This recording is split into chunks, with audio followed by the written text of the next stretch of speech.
In Peru, indigenous peoples and social movements mobilized together with the people nationwide to demand President Dina Boluarte's resignation and a constituent assembly. In Ecuador, electoral authorities carried out the second day of home voting ahead of Sunday's election day. Chile declared a state of catastrophe in several central southern regions after a devastating heat wave caused forest fires that left at least 16 people dead.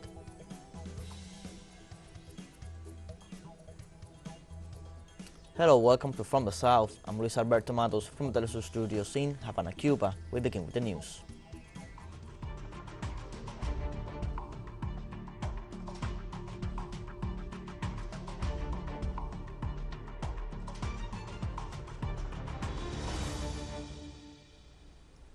Indigenous peoples and various social organizations in Peru are mobilizing nationwide on Saturday to demand the resignation of appointed President Dina Boluarte and a constituent assembly.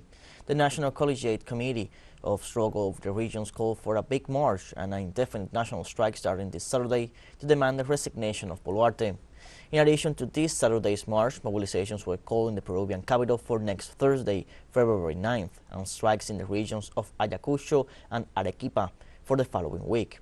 Protests in Peru have been going on since last December 7th, when Congress dismissed the then President Pedro Castillo and sworn in Boluarte.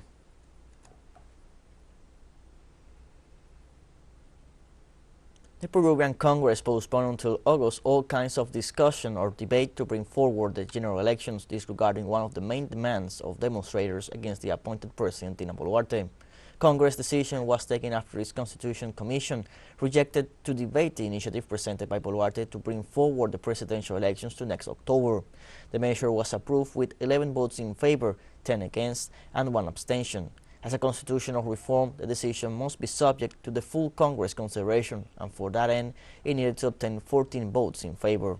Legislators who did not support the project argued that this constitutional reform violates the rule of law.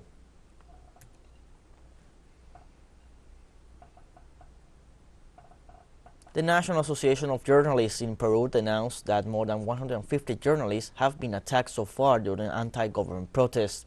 The association's Human Rights Office registered 94 aggressions to journalists in January while there were current demonstrations, almost all perpetrated by police officers. The greatest number of these acts were concentrated in Lima, and the most aggressive agents were the police.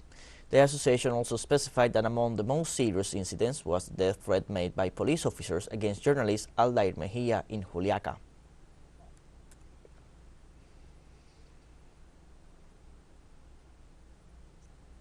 Ecuador completed its second electoral day in the home voting modality. The Electoral Council and public security authorities delivered the electoral material to the voters' homes. 711 people with disabilities exercised their right to vote. At the same time, the country is in compliance with the trial law and the electoral silence, preventing candidates, parties, movements, and political alliances to carry out campaigning activities. However, the campaign continues on social media. Following the violent incidents and attacks during the campaign, 32,450 members of the armed forces and 52,000 members of the National Police were deployed for the election day. On Sunday, February 5th, more than 13 million Ecuadorians will vote to elect 5,697 authorities of the regional governments, 7 members of the Council of Citizen Participation and Social Control, and voters will also decide on the 8-question referendum proposed by Guillermo Lasso.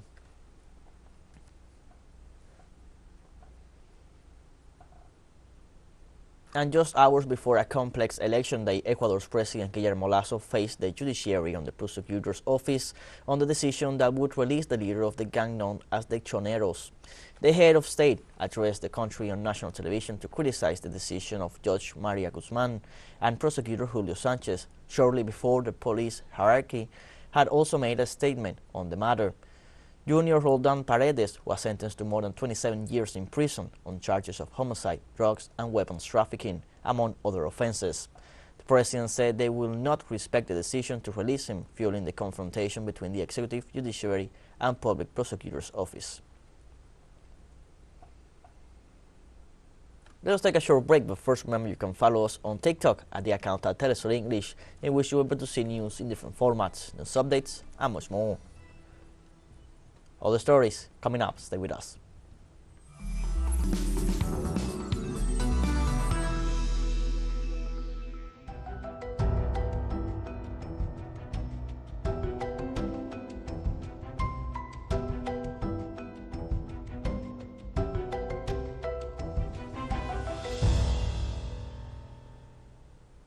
Welcome back from the south. Much of Canada woke up Friday to an extreme cold warning caused by a 3,000-kilometer polar air front. Canada's Meteorological Service warned that Friday and Saturday temperatures will drop to around minus 30 degrees Celsius in most of the country, with a wind chill of minus 40 degrees Celsius. Authorities advise limiting the time spent outdoors because of the risk of frostbite. Centers have been set up for the homeless or those having difficulty heating their homes to take shelter until temperatures rise on Sunday. In both Ottawa and Toronto, authorities have reminded people that the law requires that pets, like dogs and cats, not be exposed to such extreme temperatures. In the Atlantic Coast province, the wind chill is expected to reach minus 50 degrees Celsius in the next few hours, temperatures not seen in 40 years.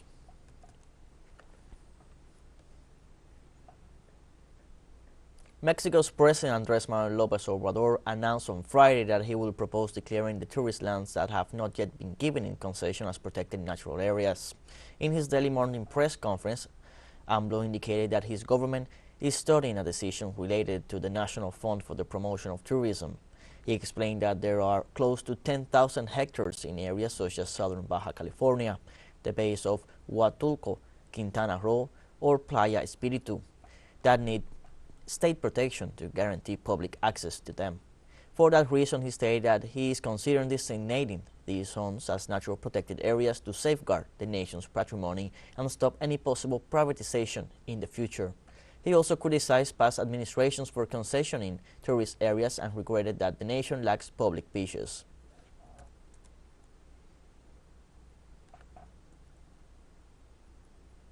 The devastating fires affecting several regions in Chile have so far caused the death of 18 people. The President of the Republic, Gabriel Boric, has defined the situation as tremendously complex.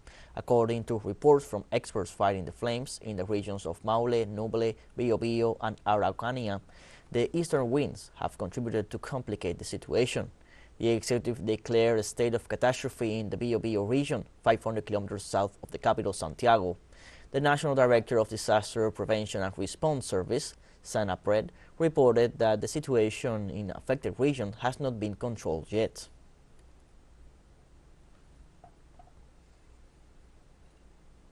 Every morning, trucks collect potatoes and avocado skins, orange peels, and other scraps of fruits and vegetables that residents of Santiago's poorest neighborhoods hang on their front doors or tree branches or place in special bins.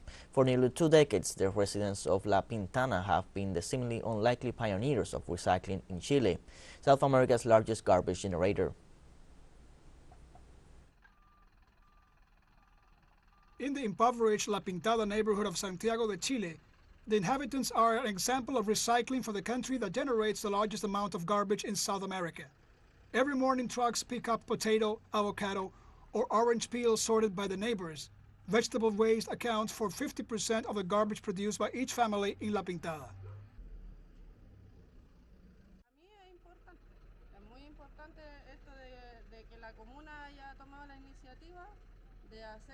The initiative of the municipality to promote environmental sustainability and motivate residents, because it's all about motivation to store vegetable waste so that we can pick it up in the truck, is very important.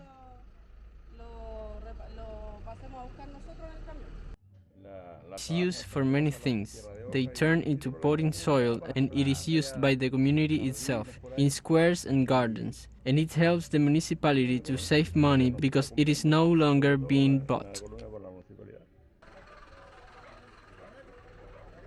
The waste obtained is deposited in floriculture and composting plants, where fertilizers are created and used in the municipal nursery.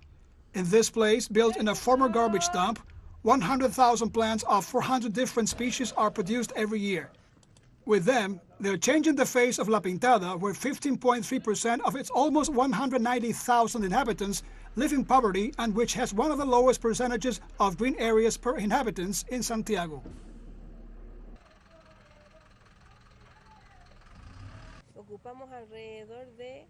We use about a ton of compost a year, and the advantage of compost is that it's organic, and we can obtain it thanks to the community and workers. It also keeps us free of pests, because as long as we keep plants nourished, we don't need to use pesticides.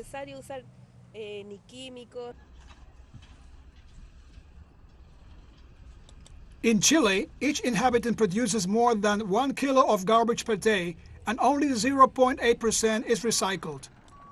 According to the Ministry of the Environment, the figure is well below the Latin American average of 4% recognized by the Economic Commission for Latin America and the Caribbean. The program in La Pintada has been running for 17 years, and the neighborhood has won a series of awards such as the Water Prize from the North American Development Bank and the FEMSA Foundation and the National Avoni Innovation Award.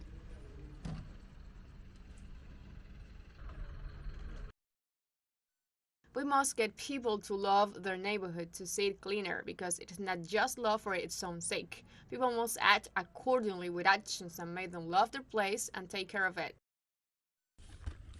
Vegetable waste is not the only thing that gets a second chance in this neighborhood. More than half of the 15 workers who take care of the nursery are people who have exchanged prison for community work. We have more news coming up after a final short break, so don't go away.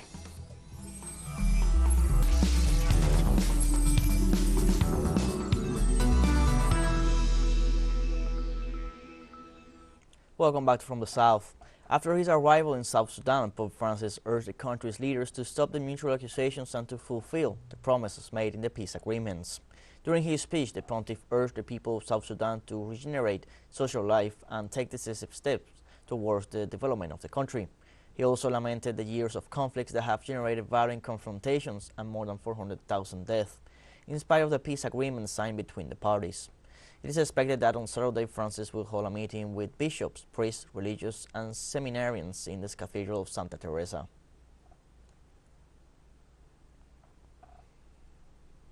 Lebanon is in the fourth month of a power void following the end of Michel Aoun's mandate on the 31st of October. Living conditions are deteriorating, the judiciary is divided, and there is no political consensus. Our correspondent assessed the situation from Beirut.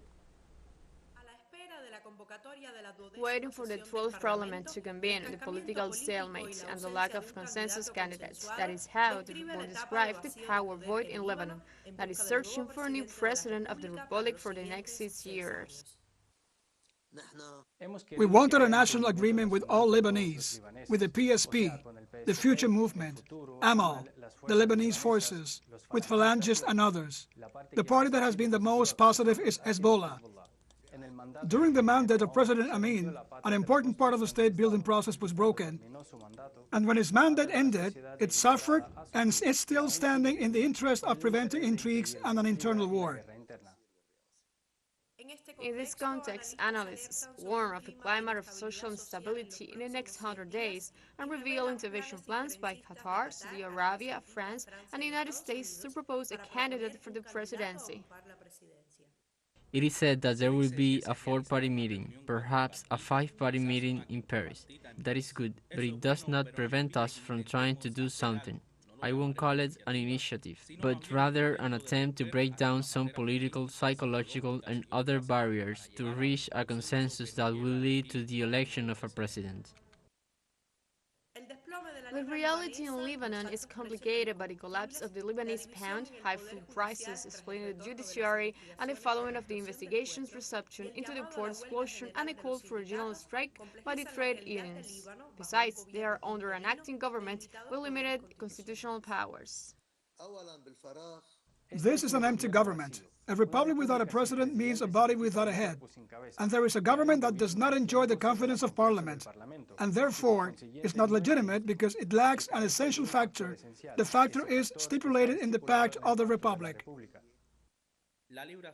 The pound is collapsing all the time, no matter how much some people in the central bank try to do financial engineering. But this engineering is useless if we don't make a real reform by electing a president of the republic and adopting the project of the World Bank, at least a part of this project. But why are we going to stay in this turmoil? And who pays the price? The citizen, of course.